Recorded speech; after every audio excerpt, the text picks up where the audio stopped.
Kuvuta utajiri kwa kutumia mga gani? Kwanza kabisa nataka kukuambia kwamba hakika utajiri ni hazina kutoka kwa Mwenyezi Mungu. Pia Mungu watu wote amewapa uwezo wa kumiliki mali wa kuwa matajiri. Sema tu jinsi gani wewe unaweza kufungua milango na uwe mtu wa kupata mali, uwe mtu wa kuweza kumiliki utajiri.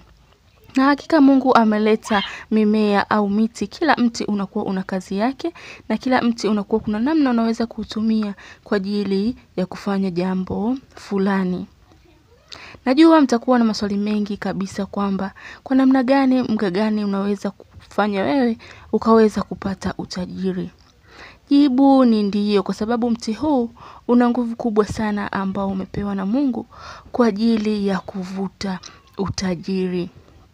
Na leo nakwenda kukueleza namna gani unaweza kutumia mga gani huu au majani haya ya mga gani kuweza kuvuta pesa, kuvuta utajiri kwenye maisha yako, kwenye nyumba yako au kwenye kazi yako.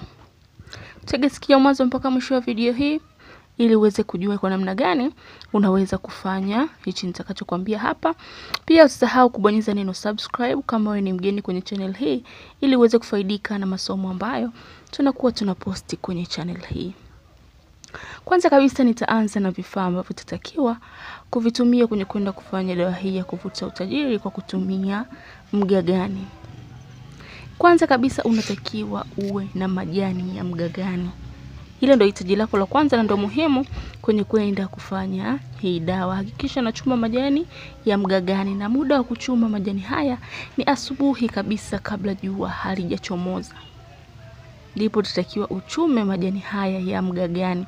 Unahitajika kuwa na majani ya mga gani ila ulioyachuma asubuhi kabla jua halijachomoza. Hilo ni hitaji la kwanza. Ila hitaji letu la pili, unatakiwa uwe na maziwa ya ng'ombe. Maziwa haya yanaweza kuwa kiasi kidogo tu kama glasi moja, ila yanatakiwa kuwa maziwa ya ng'ombe. Pia unahitajika kuwa na sarafu nyeupe. Sarafu hii ni sarafu ambayo umemuomba mtu na akakupatia bila masharti. Yaani haitakiwi uchukue sarafu yako kwenye pochi yako ndio ufanyie dawa hii, hapana. Sarafu hii ni sarafu ya kuomba. Yaani unaenda kumuomba mtu na mwambia mtu naomba niazime shilingi 500, mtu akakupatia ile pesa bila kinyongo wala bila masharti, akaitoa tu kwenye mfuko wake akakupatia. Hile ndio sarafu ambayo tunaitumia sisi kwenye kwenda kufanya dawa hii ya kuvuta utajiri. Sarafu hii ni lazima iwe sarafu nyeupe. Kwa maana nikatolea mfano wa shilingi 500 kwa sababu katika nchi yetu shilingi 500 ni sarafu nyeupe. Kwa hiyo sarafu hiyo ni ya kuomba. Nasisitiza, sio sarafu yako, ni sarafu ambayo umemwazima mtu, umemuomba mtu, yani akakupatia ile pesa bila kinyongo, bila masharti kwamba sijui utanirudishia au vipi, hapana. Yani mtu amekupa ile 500 bila masharti yoyote. Ile ndio pesa tutakayoitumia kwenye kwenda kufanya dawa hii. Hilo ni hitaji la 3. Hitaji la 4 ambalo ni hitaji la mwisho, unahitajika kuwa na yai. Na yai hili sasa linahitajika kuwa yai la kuku mweupe. Yaani yai lililotagwa na kuku ambaye kuku huyo ni mweupe. Ndio yai litakalohitajika kwenye kwenda kufanya hii dawa. Na yai hili lazima liwe yai la kuku wa kienyeji na kuku huyo awe ni kuku mweupe. Hayo ndo masharti na vitu vinavyotakiwa kuvipata. Nimeanza uwe na majani ya mga gani, pili nikakwambia uwe na maziwa ya ng'ombe, 3 nikakwambia uwe na sarafu ambayo sarafu hiyo ni ya kuomba, na 4 nimekwambia uwe na yai moja ambalo yai hilo ni la kuku mweupe. Na yai hilo liwe la kienyeji la kuku mweupe. Hivyo ni vifaa ambavyo utakwenda kutumia kwenye kwenda kufanya dawa hizo hii na kuomba nguvu za asili au nguvu za universe ziweze kukuvutia wewe pesa, ziweze kukuletea utajiri, uweze kuwa tajiri, uweze kuheshimika na kuvuta pesa kwenye maisha yako. Sasa baada ya kukutajia vifaa na kwenda kukuelekeza ni namna gani unaweza kufanya sasa, au tunasema matumizi sasa ya hivyo vitu nilivyo kuambia hapo, kwa namna gani unaweza kuvitumia kuvuta utajiri. Utatakiwa kuchukua mahitaji yako hayo yote niliyokutajia hapo. Kisha utatakiwa uchukue sufuria au chombo chako ambacho ni kikubwa. Kisha utaweka vitu vyako vyote hivyo. Utaweka maziwa, utaweka ile sarafu yako, utadumbukiza na lile yai lako ambalo umeshaliandaa niliyokuambia. Na mwisho kabisa utachukua majani yako ya mgagani, nayo utachanganya pamoja kwenye sufuria hiyo, na kisha utaongeza na maji. Utachanganya vitu hivyo na utatakiwa uviache usiku mzima. Yaani kama umeweka muda ni asubuhi, ila utatakiwa uache mpaka vilale mpaka kesho yake.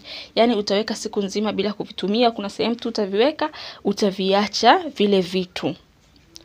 Baada ya kuvichanganya vitu hivyo nilivyokuambia hapo kwenye sufuria yako, umeweka na pamoja na maji, utaacha siku nzima. Yaani tunasema masaa 24, utaacha siku nzima mpaka kesho yake alfajiri.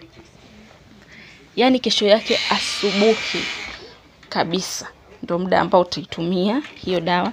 Kwa baada ya kuchanganya na kuiweka hiyo dawa yako, umeichanganya, umeiweka usiku mzima, kesho yake asubuhi kabisa alfajiri utaamka kitandani, na hutakiwi kuongea na mtu yoyote wakati utakapokuwa umeamka. Utakapoamka utachukua ile dawa yako sasa kwenye ile sufuria yako, dawa yako ambayo imekaa usiku mzima, utaichanganya kwenye maji yako unayokwenda kuoga. Hakikisha umefanya zoezi hili asubuhi kabisa kabla hujaongea na mtu yoyote.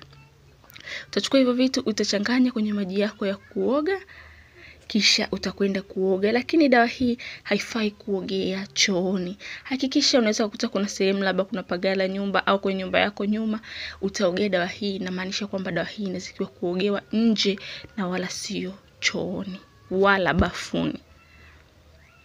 Sio kanifuata ukaanza kusema sasa mimi sina choo sijui cha nini. Yaani mimi nimeshasema haitakiwi kuogea chooni wala bafuni. Wewe mwenyewe ndio utajiongeza, utajua utaogea wapi dawa hiyo. Dawa hiyo utaogea, utamaliza, utarudi tena na shughuli zako. Nimesema unatakiwa kuiogea alfajiri kabla jua halijachomoza, kabla hujaongea na mtu yoyote. Huo ndio muda mzuri wa kufanya hii dawa. Na zoezi hili ni vizuri kulifanya wakati mwezi ukiwa upo full. Yaani tunasema kwenye kipindi cha full moon, au mwezi ukiwa uko duara zima. Sio kwenye mwezi mchanga. Mwezi ukiwa uko duara zima ndio muda mzuri sana, na zaidi unapata matokeo ya haraka ukifanya zoezi hili. Ukifanya kwenye full moon utapata matokeo kwa haraka zaidi. Mwezi ukiwa umekomaa kabisa, yani mwezi ukiwa umejaa uko duara zima uko full, ndipo utafanya zoezi hili la kuogea hii dawa. Na ni vizuri ukafanya kila mwezi mara moja kuogea hii dawa niliyokuambia hapa. Hakika matokeo utayaona, na matokeo ni haraka sana kama ukiwa umefuata masharti yote niliyokuambia na vifaa ukapata vyote hivyo nilivyokuambia hapo kwa usahihi kabisa. Hakika matokeo utayaona. Nashukuru sana kwa kunisikiliza, na pia kama wewe ni mgeni kwenye channel hii, please nasisitiza usisahau kubonyeza neno subscribe ili wa kwanza kuona kila tutakapokuwa tunaposti somo jipya. Asanteni sana.